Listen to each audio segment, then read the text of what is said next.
Have you ever considered what an unusual love looks like? Not the kind we see in movies, but a love so profound it changes everything. Let me tell you a story, inspired by the biblical account of Hosea. Imagine a man named Hosea, a prophet, a man of God. His life was meant to be a living sermon, a message from God to a people who had strayed. And God's instruction to him was astonishing. Go, take a wife of whoredom and have children of whoredom, for the land commits great whoredom by forsaking the Lord. So, Hosea found a woman named Gomer. He married her, knowing her past, knowing the whispers and the stares that would follow them. He loved her. They had children, and for a time, perhaps there was a fragile peace, a semblance of a normal family. But the pull of her old life was too strong. Gomer left Hosea. She returned to the life he had rescued her from, selling herself, chasing after fleeting comforts and empty promises. Picture Hosea's heart. The pain, the humiliation, the public shame. Everyone knew. His own life, a painful illustration of Israel's unfaithfulness to God.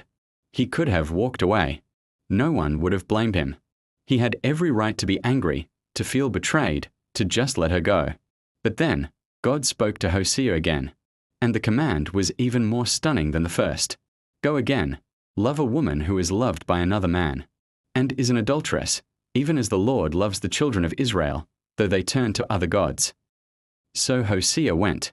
He found Gomer, not in a home, but on an auction block, a slave, her worth reduced to a few pieces of silver. He didn't stand there in judgment. He didn't remind her of her failures. He simply stepped forward and bought her. He paid the price to bring her home. He looked at her and said, "You must dwell as mine for many days. You shall not play the harlot, or belong to another man, so will I also be to you." He didn't just buy her freedom, he brought her back into a covenant of love. He redeemed her. This wasn't a transaction, it was a restoration. It was a love that refused to give up, a love that saw past the filth and the failure to the person worth saving. This, my friends, is the unusual love of God. We are Gomer. We wander. We chase after things that we think will satisfy us, wealth, status, pleasure, only to find ourselves empty and enslaved. We turn our backs on the one who loves us most. And in our darkest moments, when we feel worthless, unlovable, and far from home, God doesn't just watch from a distance. He comes for us. He pursues us.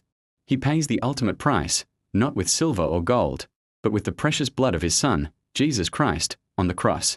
He looks at us in our brokenness and says, "You are mine. I redeem you. Come home." This story of Hosea and Gomer isn't just an ancient tale. It's our story. It's a mirror reflecting God's relentless, redeeming, and truly unusual love for each and every one of us. It's a love that doesn't make sense by the world's standards. It's a love that forgives the unforgivable and restores the unrestorable. So today, if you feel like Gomer, lost, broken, or far from God, remember this story. Remember that there is a love that is actively seeking you out, a love that has already paid the price to bring you home. You don't have to clean yourself up first.